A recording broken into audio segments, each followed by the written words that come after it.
मेरे प्यारे दोस्तों, नो पॉलिटिक्स प्लीज में आपका स्वागत है। दोस्तों, 2024 के आम चुनाव, लोकसभा चुनाव अब सिर पर हैं। सभी दल अपनी अपनी तरह से इन चुनावों की तैयारियों में लग गए हैं। भारतीय जनता पार्टी भी कुछ न कुछ नया शिकूफा लेकर आ रही है, जिसमें से कि उन्होंने यूनिफॉर्म सिविल कोड यानी कि समान नागरिक संहिता लागू करने के लिए भी अपनी इंटेंशन जता दी है। दोस्तों, ये यूसीसी या यूनिफॉर्म सिविल कोड बहुत लंबे समय से चर्चा में रहा है। यानी कि और यहाँ तक कि जब संविधान का निर्माण हुआ था तो उसमें भी इस यूनिफॉर्म सिविल कोड के बारे में काफी बहस हुई थी, और ये तय किया गया था कि आने वाले समय में यूनिफॉर्म सिविल कोड इस देश में लागू किया जाएगा। लेकिन चूंकि इस देश में नेता हैं, लोकतंत्र है, चुनाव है, तो सबको अपीजमेंट करने के लिए कुछ ना कुछ चीजें चाहिए, मुद्दे चाहिए, इसलिए यूनिफॉर्म सिविल कोड लागू नहीं किया जा सका। यूनिफॉर्म सिविल कोड का मतलब है कि सभी नागरिकों के लिए समान कानून होने चाहिए और उनका कार्यान्वयन जो है समानता से होना चाहिए। उसमें कोई भी धार्मिक आधार नहीं होना चाहिए, क्योंकि अभी देश में प्लेसेस ऑफ वर्शिप एक्ट जो कि हिंदुओं के मंदिरों से संबंधित है वो लागू है, वक्फ बोर्ड का एक्ट लागू है, हर प्रकार के पर्सनल लॉ भी मौजूद हैं। ठीक है, हिंदू मैरिज एक्ट अलग है, मुस्लिम का अलग है, क्रिश्चियंस का अलग है। ऐसे कर करके बहुत सारे नियम कानूनों के कानून, उप कानून, फिर उसके उप उप कानून, इस प्रकार की चीजें मौजूद है। अब सवाल ये है कि यूनिफॉर्म सिविल कोड अगर लागू हो जाएगा तो क्या इससे प्लेसेस ऑफ वर्शिप एक्ट खत्म हो जाएगा? क्या इससे अल्पसंख्यक मंत्रालय खत्म हो जाएगा? क्या इससे वक्फ बोर्ड खत्म हो जाएगा? क्या आपको लगता है खत्म हो जाएगा?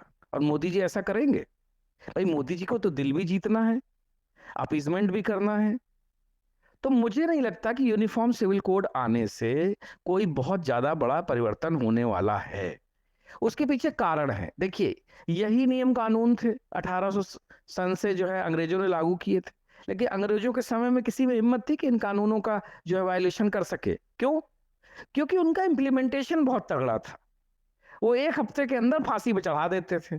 आप चिल्लाते रहिए, लटका के वो निकल जाते थे। हमारे वहां तारीख पे तारीख, तारीख पे तारीख, काला कोट पहने हुए वकील और जज सब अपनी अपनी रोटियां पकाते रहते हैं और केसों को लंबा खींचते रहते हैं। जब तक नियम कानूनों का इम्प्लीमेंटेशन ढंग से तैयार नहीं होगा और जुडिशरी इसके लिए रिस्पॉन्सिबल नहीं बनाई जाएगी, तब तक आप खूब नए नए कानून बना लीजिए, यूनिफॉर्म सिविल कोड ले आइए, मंगल ग्रह से दो चार लोगों को ले आइए, कुछ भी कर लीजिए, कुछ होने वाला नहीं है। क्योंकि जो लोग नियम कानून मानते हैं, ये नियम कानून उन्हीं पे लागू होते हैं। जिनको नियम कानून नहीं मानना है, हिंसा करना है, अपराध करना है, आप उनका कुछ भी उखाड़ नहीं सकते, ना ही ये सरकार उखाड़ सकती है। और याद रखिए, हमारी देश की एक सबसे बड़ी और भी बहुत बड़ी समस्या है, वो है जनसंख्या। हम पूरी विश्व में सबसे ज्यादा जनसंख्या वाले देश बन चुके हैं, और हमारे नेताओं के पास अपीजमेंट के चलते कोई ऐसी योजना नहीं है जिससे जनसंख्या नियंत्रण कानून लागू किया जा सके। और कानून काम नहीं करेगा। नियंत्रण के लिए सिर्फ आयरन हैंड काम करेगा। जिसके दो से ज्यादा बच्चे हैं उसको घर से उठाइए, उसकी नसबंदी कीजिए और जाके वापस घर पे छोड़ के आइए।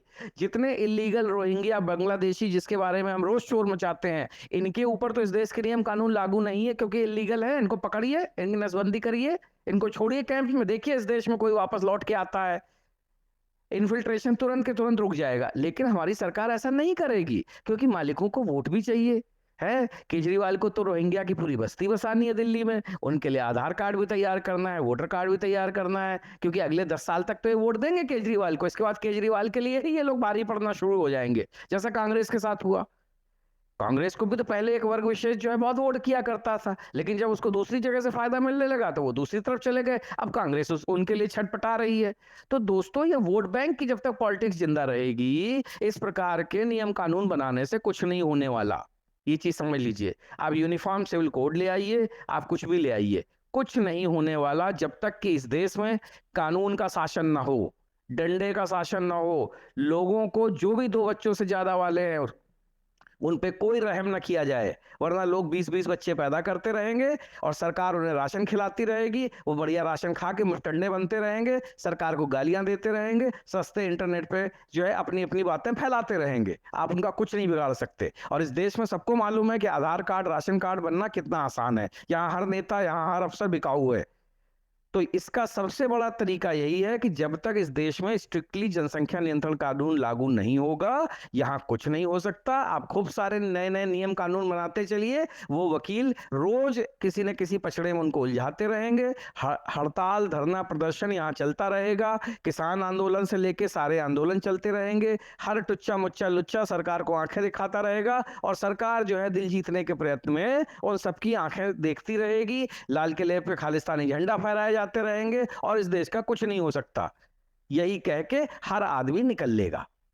तो दोस्तों, सरकार से मांग करिए कि ये यूनिफॉर्म सिविल कोड बनाए चाहे ना बनाए, लेकिन जो नियम कानून हैं उनके सख्त इंप्लीमेंटेशन का भी कुछ व्यवस्था करे, वरना जज साहब तारीख पे तारीख देंगे, वकील साहब तारीख पे तारीख लेंगे और यही चलता रहेगा। इस देश का कोई भला होने वाला नहीं है। जिसने अपराध किया है उसके लिए 90 दिन चार्जशीट फाइल करने के लिए नहीं चाहिए, मात्र 12 घंटे चाहिए। जो अपराध किया है तुरंत के तुरंत उस अपराध की चार्जशीट आप फाइल करिए, विवेचना करके जो सामने है उसकी विवेचना कीजिए, सब कुछ ऑटोमेटिक सिस्टम बनाइए और इसके बाद उसको 1 हफ्ते के अंदर फांसी में लटकाइए। देखिए कोई अपराध करके दिखा दे। अरब देशों में क्यों नहीं अपराध होते हैं? वहां पे तो कोई पुलिस वाला सड़क पे भी नहीं रहता है, लेकिन किसी माई के लाल में हिम्मत है कि कोई अपराध करके या सड़क पे यहां तक कि थूक के चला जाए। क्यों? क्योंकि वहां पे पता है अगले दिन गर्दन काट दी जाएगी, इसलिए आदमी घबराता है। यहाँ पर क्या है, लोकतंत्र हावी है। लोगों को जो है नेतागण जो है बड़ी कहते नहीं, धरना प्रदर्शन और जो है जो हमारे गांधी जी जो दे गए थे, भूख हड़ताल का जो सपना दिखा के गए थे, उन सब के चलते जो है इस देश की जो है हालत जो है आज जो है सत्यानाश की तरफ बढ़ रही है। तो दोस्तों, अगर इस देश को बचाना है तो नियम कानूनों का इम्प्लीमेंटेशन सबसे पहले होना चाहिए। ये यूनिफॉर्म सिविल कोड और ये सारे ड्रामेबाजी करने से कोई फायदा नहीं है। और अगर जिन लोगों को लगता है कि इसके आने से इस देश में बाहर आ जाएगी, तो मैं यही कहूंगा कि ये सिर्फ एक सपना है। इस सपने को आप देखते रहिए, इसका हकीकत से कोई लेना देना नहीं है। जय हिंद, जय भारत।